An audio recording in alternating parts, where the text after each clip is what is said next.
Your opportunity cost every time you take, tax, or borrow a government dollar out of the system is at minimum $2 to $4 that you've lost in future GDP growth to the private economy. You'll never get it back.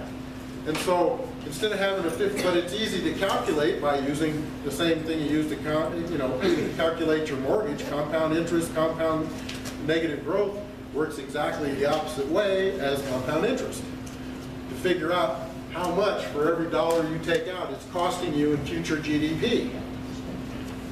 Now these are not incredibly hard concepts to understand, but yet where are they taught?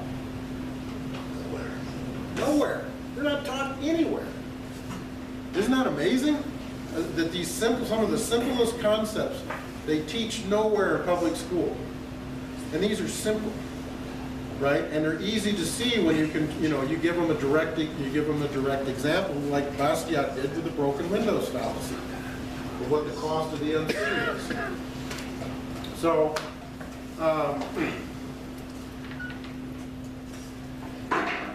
this is a really difficult problem to overcome because of its massive size, but it's really pretty simple to explain when you get down to explaining it. And you understand how all the people that you talk to about these issues day to day, you realize, I'm sure everybody in here is, just like me. I've spent decades talking to people that it's like talking to a wall. And you realize after a time, really it's because they don't understand any of this. See, it's nowhere in the background of their thinking while you're talking what it is that we're actually talking about. What is net opportunity cost loss? What does it mean?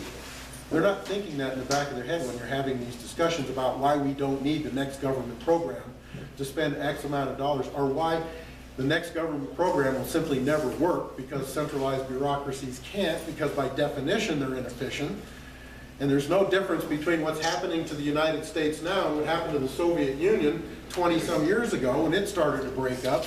They were just on an accelerated path, where we're on the slower path of decay because of benign socialism versus active and dynamic socialism, right? And they don't understand that it's the principles involved that don't change the outcome, and that we're going to arrive at the same point in the road if we keep going down the same path, like Lao Tzu said, right? You're assured to sign up at the place you expect to be if you stay on the same path. You got to change the path that you're on, and it goes like this. You want to see the difference between a $45 trillion economy over the next 40 years versus the continuation of a $15 to $20 trillion economy that can't grow out of it? Just keep doing what we're doing. And the population will, that's why since 2008, why all those jobs never came back, why we can't recover them. Because you can't spend your way back into prosperity. All these things are so simple, and I know everybody in this room has probably beat themselves in the head. What is wrong with these people? But it's because they don't, like I always say is, I had to hire on any of these projects when I was assigned as chief engineer, I always had to hire the technical staff. And I was on a project that, and I won't name the name, he's now CEO of a large technology company. But I had Bell Labs send me, and I always had a certain percentage of Bell Labs hires that I had to make on a particular project because I was an outside consultant for Bell Labs, and they paid me a hell of a lot of money. So they expected if I sent them Bell Labs engineers, and at least a lot of them I would put on these projects that we were contracted for. Well, I got one in, and I'm not, by the way, I'm a non-degree engineer because, believe me, there's no education. At that point in time, there was no education like the agency gives you that could have came anywhere from the private sector. I mean, I was probably 15 to 20 years in advance. When I came out of the agency and went into commercial work, the reason I didn't need a degree is because I was already 15 years ahead of virtually anybody in private industry.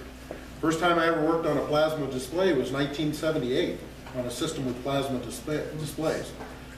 Plasma displays weren't seen in private industry until the 90s. They weren't commercialized until the 90s. They didn't have the technology. We had them at the agency in the 70s.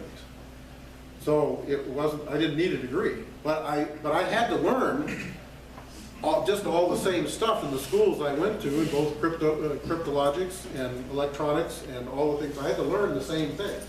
So I get this guy at Princeton, graduate, Princeton in electrical engineering. Okay, and this happened to me many times. And I'm going through, I needed a test engineer for the Merrill Lynch project I was on. And I said, this is what I need, and don't worry about the technical terminology. And this is what I hit him with. We go through, look at his excellent resume. And I said, well, he goes, well, what is it you're looking for? I'm looking for a test engineer. I said, who can define and set up a test bed that contains and tests for quarter wavelength Marconi harmonic properties. Okay? Now, I would expect people in this room that weren't electrical engineers or electronics to go, huh? Right? But when this Princeton graduate with a master's degree in electrical engineering went, huh? I went, oh my gosh. And so I had to sit down, and I still had to hire him.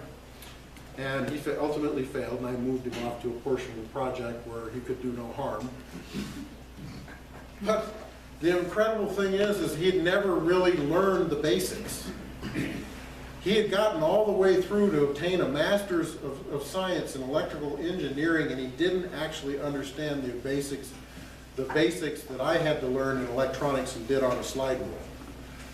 Okay, that's what happened to educate when they stopped teaching these fundamentals. And it's the same thing in the system now when you're dealing with these issues. That's why they look like they're so damn smart, but why they're screwing so much up, because they never actually obtained the fundamentals. And it never made any sense to them. And they never took the time to integrate them. So when you're talking to these smart, what appear to be highly intelligent elected officials and congressmen, and and that's the other problem with what I call the omniscient complex that happens to elected officials. They think they become omniscient on election day. But you find out that, my goodness, they don't even know the basics. They never learn the basics. Not of natural law, economics, constitution, none of it. It's kind of like a touchy-feely abstract thing to them. And they don't really get it. Because they don't really get it, they don't understand what you're telling them. And they think we're all crazy.